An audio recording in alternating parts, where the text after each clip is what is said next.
Hello and welcome back to Pints with Pals. My name's Mike, and join with me are Jason and Jeremy. It's this way, that way. Hey guys. It's backwards on my screen. So today, as you can see, we're doing another blueberry honey ale, and guess what? It's a homebrew. Homebrews. And guess what? Love them. There's a special guest. Another blueberry honey ale. And Jeremy, you could kind of explain what you did, but basically, we were drinking 2 beers today. Yeah. So I've been brewing the blueberry honey ale for pretty much since I've started. It feels like it always seems to be a fan favorite. Everyone always asks for it. So always make it at least once or twice a year. So basically what I do, I just buy a kit called Brewer's Best, and I kind of tweak it just a little bit. So being by tweaking it, it's like I add my own like salts to it, try to give it a little more body, a little more flavor profile with the salts. So this one in my right hand is the blueberry honey ale. So I was thinking, so I wonder if I could recreate this recipe. So I made my own. As you can tell, it's a lot darker. Mine's like super carbonated. You can tell just by how much bubbles are just flying through that bad puppy. Difference in colors. Smells are not I too far off. feel like I can smell a little bit more blueberry in the older version, Old the kit one. version. Yeah, maybe, yeah. But that might be because the head, the I got a lot of Right. carbonation. Yeah. It's definitely very well carbonated. I would say overly carbonated, but it's definitely carbonated. But yeah, so I was just kind of curious what if I could recreate it, because the kit itself, it uses 3 pounds of DME or light DME, which is basically just Pilsen light malt. For the most part, it has a little bit of carapils in it. So I was like, well, okay, so what can I do to recreate this? So I figured, okay, I'll grab some Pilsner malt or Pilsen malt. I'll add in some carapils malt to give it some head retention, which obviously there is no head retention. And then I added in like 6 ounces of honey malt itself too, because I wanted some color to kind of come through, because I wasn't sure how this color came through by itself. Was it all just honey from the original? You can tell mine's a lot darker, which is definitely from the honey malt itself. And then I added in 2 pounds of honey to boost the sugar content, to get the higher ABV and stuff like that. So I see Jason's doing taste test. I'm kind of curious what his thoughts are. I haven't tried them side by side yet. No, I tried them. The new, I agree with Mike. You definitely get blueberry in this in the nose. This, no, I don't get any blueberry. But you get, like, I don't know if what you were saying. There's a ton of honey in this. Like, you can just taste it. Yeah. Still, I mean, it's delicious. So I used the same amount of honey that's in the original one. So both have 2 pounds of honey in it. So ABV, what I might, ABV, it's roughly the same. Yeah, it's about 5.5%, so around there. I think what I might have done with my version, if I remember correctly, I think I added mine at flame out. So there's no heat when I added in the honey itself, where I typically just throw it in while it's boiling. So that could be something slightly different, because it's not as a constant 212 degrees or whatever. So we're starting to cool down a little bit. So that could be a little more forward on it. Honey. The blueberry flavor from both of these is from an extract? Correct. Yeah, it's like, how many ounces is that? 4 ounces. They use the same, which is 4 completely ounces. lost. Oh yeah, it's the same brand and everything. The other one, I didn't think I knew this because I didn't really understand what they meant before, but the other one was a dry malt extract kit. Not just like you got all of the grains. Yeah, so usually when you buy kits like this, they'll give you just a small little thing of specialty grains, which is like the exact same specialty grains that I just talked about. So I use 6 ounces of honey malt and 4 ounces of carapils. So like I said, I was trying to recreate a 1-to-1 comparison, not comparison, but ingredient recipe. There you go, those words. But the thing is, like, sometimes with the Pilsen and stuff, there could be other things in there, and I've read, because they're just vague of what all that's in it. So by having extra care pills, and like, well, what's the ratio? If it's 3 pounds, out of that 3 pounds, how much is care pills malt? Right. So it doesn't list that because maybe they just don't know. So that could be another reason why it's slightly different. I do find my version's drier. Yeah. I was gonna say it's cleaner, but I think that's what I'm equating it to. Is Maybe that drier. it like it kind of pulls a lot of the taste off of my tongue, but I do get the honey. I don't get as much blueberry for some reason. And that could be like bottle conditioning and age and all of that playing into the factors too. Well, so this one almost did finish at 1 across the board. It was like 10:02. So it did finish pretty well. So I could be why it's a little drier as well too, because I don't feel like the other one finishes that low. I don't have the actual numbers in front of me. I apologize. What I would Yeah, but like I'll use that one to, though. or what I'm wondering, being that I'm never going to bottle condition any of my homebrew, I'm wondering what, if anything, besides carbonation, that's going to change. You know what I mean? Like, I wonder if adding that little bit of a sugar is going to kind of make a little bit of a sweetness, especially if, like, for whatever reason, the yeast can't finish all that sugar, so you might end up with like a little bit sweeter flavor and a little bit. I mean, obviously, it's going to be negligible to some extent, but still confusing to me. Yeah, I mean, I don't know. You should try one day just say that you did it. It's not really that hard to bottle condition. I don't. I have like 15 bottles, and it's Oh, fair enough. Fair enough. Well, you just join a homebrew club. I'm sure they'll give you a bunch. It's just kind of how it goes. You can have all mine. Right. Gotta So I was trying to figure out what style the category this actually falls under, and it falls under like 3 different categories. It could be a typical fruit beer, it could be a cream ale, or it could be a specialty beer. I think specialty beer is probably more correct for what I've made. Just because it has a honey, has the blueberry extract in it, so it's just unique. But the cream ale seems like a far stretch to me, and a fruit beer. If I actually use real fruits, I would probably categorize it that. But I think a specialty beer is just fine for this one. so. Ironically, this is similar. It's very close to, with the 2 pounds of honey. It's very close to a mead and a ale mixed together, which is a braggot technically. So, like, I would say it almost falls into all 3 or all 4 of those categories in a way. But we watched another group or like a bunch of people. There's a guy on YouTube that does a whole bunch of meads, and he worked with some of the home brewers, and they did like a braggot where they just added a bunch of dry malt extract, but they used like the dark dry malt extract. And they mixed it all together, and it came out at like 13% or something ridiculous. Right. And they didn't have to like cook it or any of that kind of stuff. And I'm like, they still heated it up, I think, to like basically dissolve the dry malt For sure. extract, the DME. The DME. Yeah. And then added like 6 pounds. It was like 1 gallon batch, and they added like, I had to have been 2 pounds of honey at least. It was a lot probably of honey. 3. I think 3 pounds.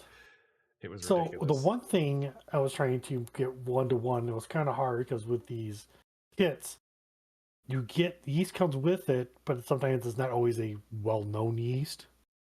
It could just be just whatever they bought in bulk, blah blah. So I did use a SFL SO4. Because what I wanted to try to do, because I mean, so the original is not like super sweet, but it has a little bit of, I think there is some residual sweetness to it. So I wanted to keep that, and that's what SO4 kind of does. It kind of helps keep some of that sweetness. And I think, like what Jason was saying earlier, it promotes more of the honey notes and not so much the sweetness of the honey, if that makes sense. I feel like as about it's wildflower honey. Yeah, I think as it's warmed up a little bit, I'm actually smelling more blueberry in the newer version than the older version, which is weird. Yeah. So what do you think? I'm kind of curious, like, we had to vote on these. So, like, let's start with, like, my version. So the one I came up with, like, what do you guys feel on the scale we came up with, one to 5? It's so I Well, now that I know what the differences are, I don't think I knew what the differences are when I had these the first time. I really like the newer version better, I think, so I would probably give that like a I would go back for another one. Mm-hmm. I would order it at a restaurant if I was at a brewery. So I would give it probably a 4.02.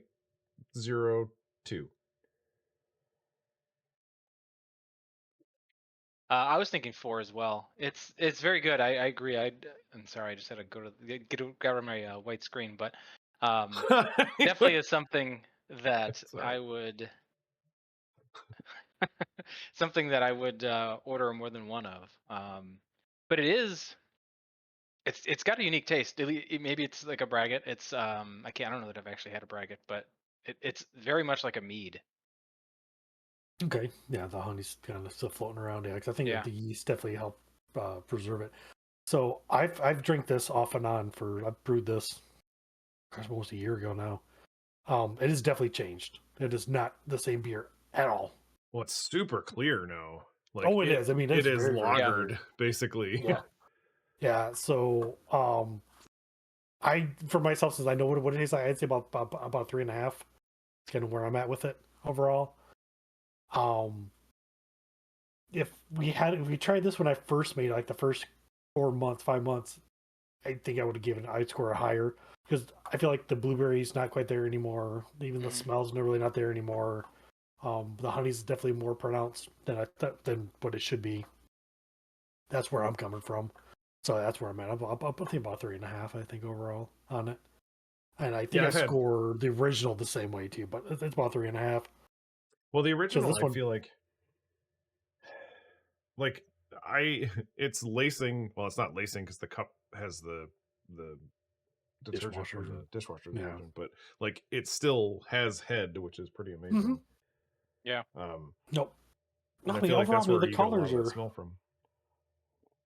too horrible. Like this thing is so carbonated though. Look, it's just still just going So mad. that's what I don't like about mead is the lack of carbonation.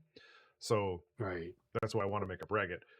Founders had a blueberry braggot that I think that I was telling you about, and I was like, I want to make Mm. that, and I think that's what I think your wife bought you this one, but um, I was like, it's basically a mead and a beer mixed together, and Right. it was like I think it was like 9% or something like that though, so like they didn't quite go as ham as the other guy went, but they kind of went pretty heavy on it. But it was very fruit forward. Mm. I think that they probably used just a ton of stuff, and like the girl was like, "Yeah, we have this all the time," and then I've never seen them make it ever again. It's like cool. Oh, that sucks. It was called Honey I Badger or something like that. honey badger. Yeah, I think you remember we talked about that before. That definitely sounds familiar. I know I would like to do a version 3 of this, and version 3 would include I would ferment it on blueberries. Yeah, that would be awesome. Oh. Because I heard that So blueberries actually really change it retain. up. So I think that blueberries are one of the fruits that actually retain most of their flavor through the fermentation process. Like so, no. like once you get all the sugars out of a blueberry, it still kind of tastes like a blueberry versus like Right. apples and um, cherries and strawberries. I feel like they raspberries though the raspberry strawberries kind of retain their tartness, so you get a little bit of the tartness out of it, but you don't get as much of the sweetness. And the blueberry, I think the honey will kind of bring back the sweetness of the blueberry. Right on. Yeah. Yeah, I like it. As Yeah. you Thanks. may or Appreciate may it. It not was a. be It able was to fun. tell, I've had almost an entire beer's worth. Yeah, easy to do when you're comparing two side by side. Yeah, eventually we'll be able to get one of mine. I saved three, maybe two or three of the ones I've done. So I'd like to get your guys' opinion. So I have to get them Yeah, down and over to people. figure out the logistics of it all. Yeah. All right. That's cool. And then did you want to share your recipe? Oh, you already kind of did, but I kind of did, but I mean, I can go through it again real quick. So this one is 60-minute boil, or mash. A 60-minute mash and a 60-minute boil altogether. So basically, what I did was I did 5 pounds of Pilsner malt. You can find whatever you want to use. 2 pounds of honey. I just bought off the shelf honey, so it was just wildflower. So just a combination of whatever, wherever. And sometimes the bad thing about that is like you can get honeys from around the world. So I don't know if that's always necessarily a good thing or not, but whatever. 6 ounces of honey malt, 4 ounces of carapils. I would think I would up that a little bit higher after cracking these bottles open and there's no head whatsoever. Just to try to get a little more head involved into it. Then I would do 2 ounces of Cascades, 1 ounce at about 40 minutes, and then 1 ounce at 60 minutes. And then I use the Safel English SO4. You could probably use even the US 05 as well. Yeast strand. With that being said, I'm kind of curious if you were to use Kvike, because Kvike would ferment clean, so whatever notes were there would be just there. So you wouldn't have anything imparting other things to it. So that might be a fun split batch experiment for those who want to try that out. I think that it would be a good idea to use Kvike if you're going to do like however many pounds of blueberries, just so you're not like having to deal with like rot essentially. Right. Not that they're going to rot in like not that they're going to rot in like 2 weeks. Would you ever like do any pressure fermentation for something like this? I know you don't really have to, but is there? I mean, Kvike will do it clean that way, but like you like so, yeah. Well, so I probably wouldn't, because when you pressure ferment, you're trying to get rid of some of the esters, and I probably want to keep those esters around, like the fruit flavors, the fruity notes, and stuff like that. Since it is if I did it with the top of blueberries, it'd be more of a fruit beer at that point. Mm-hmm. Yeah, I like it. I like both of them. Yeah, so do I. I think that I'm going to probably try it. My mom and dad want me to make this. They're like, well, can you make Jeremy's beer? I'm like, which one? They're like, the fruit one. They're like, okay, I'll do that. There you go, make it. And I hope that I have a couple more, so I can try them side by side, and I'll let you guys know what the verdict is. I feel like the stuff on tap, the longer it sits, the better it gets. At least from my perspective, like the two that I have now are like cleared, like they've completely cleared up, and it changes, look and smell better. Yeah, I get a little bit of the fart smell still. I mean, sulfur smell in one of them, but it's gone. It's gone down a lot. But then the other thing, I think that there is a like letting it sit and age and stuff like that is kind of key, or in some of the stuff, depending on what you want to do with it. But like to get one this clean and clear is nice. Like that's what I would love to have, something on tap that's an easy 5.5 is a little. That's a bit high, yeah. And it's like a little on the high side for crushable. But then I feel like it's a waste to not. It's like when you're pouring yourself a mixed drink, and you're like, Coke, alcohol. So I'm just like, it's 25 years ago maybe. Yeah. So that's what I have a hard time like trying to dial it back, because the ones I have on tap now I think are around, one's like 4.5 and the other one's a 9 point something, and then the store bought one is like 14. So and then the ciders are always around 6, and I'm like, I don't know if I want. Like it tastes delicious, and I'm gonna die. I'm like, I need to dial it back a little. Dial back some, yeah. Maybe we can talk off camera about that and stuff. Yeah, if you wanna hear about that, hit us up in Discord. Yeah. Yep. Nobody wants to. Hey, we'll talk Jeremy, to each other in Discord. Yes, sir. So the IBUs on the new version are quite a bit higher than the old, but I don't. Did it mellow out? Because I don't really get it. I think it did. Like I said, it's a totally different profile. I mean, everything about it is so unique, but it is. It's like it's not hoppy at all. I mean, Cascade doesn't always impart a lot of hoppiness. I mean, it's the times that they're added. So You have a 60-minute boil, so for the first 20 minutes of the boil, there's no hop addition. That would be your most bitter. So you throw in your first one at 40 minutes. So that's like it's bittering, but it's going to be, let's say 75-25. So 75% would be more bitter, 25% more aroma. Then the last 20 minutes, that's going to be more flavor and aroma. So Okay. yeah, and I also think age definitely mellows a lot Yeah. of these out over time as well too. I mean, even with IPAs, I think they change quite a bit. That's why Yeah, some are like, drink within 3 months or they're just bad. Right. Especially Not 3 hazies. years. Not 3 years, you know that. And they Well, tasted delicious. I don't know. hey, Aged it's IPAs. good. Yeah. I That like can be a bubble gut. thing. Yeah. Those were the sours that gave the bubble. Oh. Oh man, those are rough. But no, it is. Go ahead. No, you're fine. Go ahead, sir. The new version, it's quite good, but it is very much a mead to me. Like it could sit there with a mead just because of how much honey is in there. Right. It's like a the mead flavor. champagne. Yeah, like or a watered down mead maybe. But I mean, it's not as thick, but it's like that's the. Well, I'll have to. So I made some mead, so I definitely have to share that with you guys, and then we can all sit around and try my mead. We need to create. We're gonna open a meadery, and we're gonna call it mediocre. But like Mediocre. mead, and then like we'll barrel age it, so then it's OAKER. Oh, there you go. There you That's go. nice. So it's gonna be called mediocre.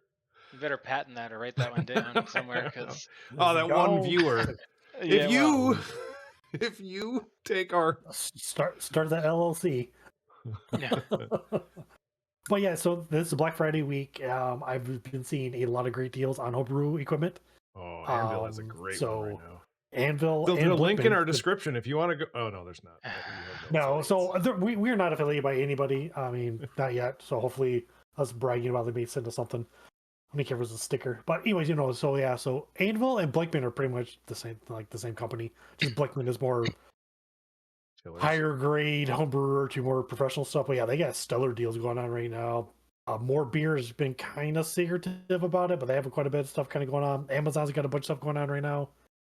So yeah, if you guys find anything really cool, put them in Discord, put them in this YouTube comment, so we can all kind of check it out and reap the benefits.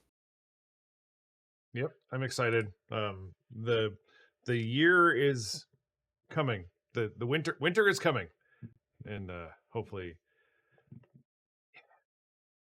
Hopefully. Anyhow, thanks for tuning in, and yes, don't forget to have a pint with your pals. and please drink responsibly. Like, comment, subscribe. Let us know what we should drink next. What should these two brew next? What should I brew as my first brew whenever that happens? Soon. Cheers. Cheers.